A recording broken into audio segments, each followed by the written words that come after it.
Do you personally feel there is an increase in the amount of homeless people in Edinburgh?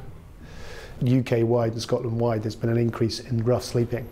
However, it's sometimes hard to know what exactly is really going on. I certainly read the statistics, can see one picture, and then you can then experience more people begging, more people coming into our drop-in, more people coming to seek our services, and you can see another picture again. It's sometimes hard to know which to believe. So there could be all sorts of reasons why, for example, our drop-in has recently experienced an increase. I personally don't feel that we should be relying on a very unregulated private rented sector.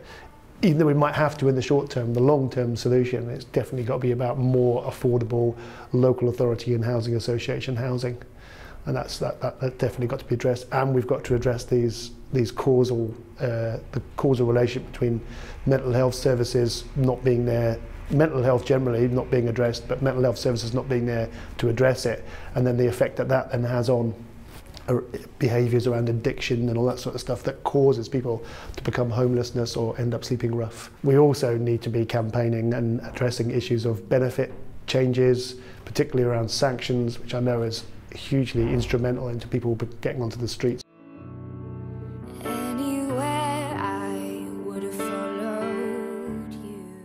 Social Bites is a chain of sandwich and coffee shops, but the difference is with all the profits we give to charities like Shelter Scotland, street work and some projects in Africa as well.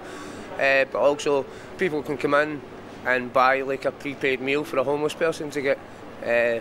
Basically people come in, buy their own lunch and prepay for a homeless person to come in, and we put the receipts in the suspended items and homeless people can come in, take one of the receipts and just get whatever's been paid for them. There's been a recent rise in homelessness in Edinburgh.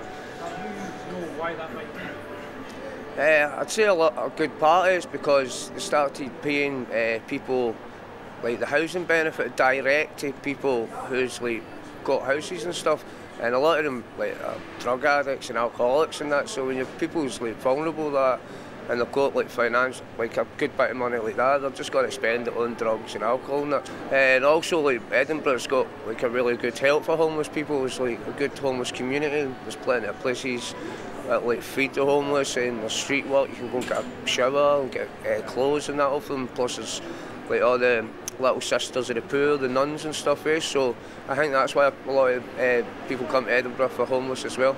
You notice a lot more foreign people as well come to use Social Bite as well. I think that's a lot to do with immigration and stuff as well though. And you see a lot of the foreign guys begging on the streets and stuff. So to come somewhere like Social Bites to get something to eat, you do notice an increase in the numbers but as I say, we don't get into politics and that, things like that, if people are homeless or why they're homeless. If they're hungry, we'll feed them basically.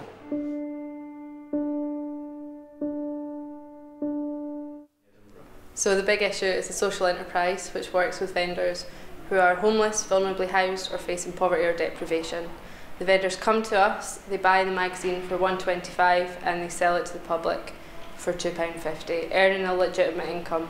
So definitely on the streets, visible homelessness, there's been an increase in Edinburgh. You can see it when we're on outreach, going past the vendors with magazines. There are, a lot more people begging. There's a lot more people visibly sleeping rough under doorways. We haven't noticed, however, an increase in the number of vendors. It's remained pretty stable since last year. And this is because poverty isn't fluid. People will dip in and out of poverty over the year.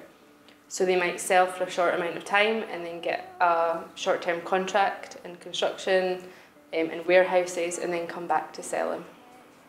Begging and on the street, I suppose it's people lacking skills, lacking the means to get the skills that they want, not being able to find jobs in the workplace. We'll stumble and fall. I'm still learning to love, just starting to crawl.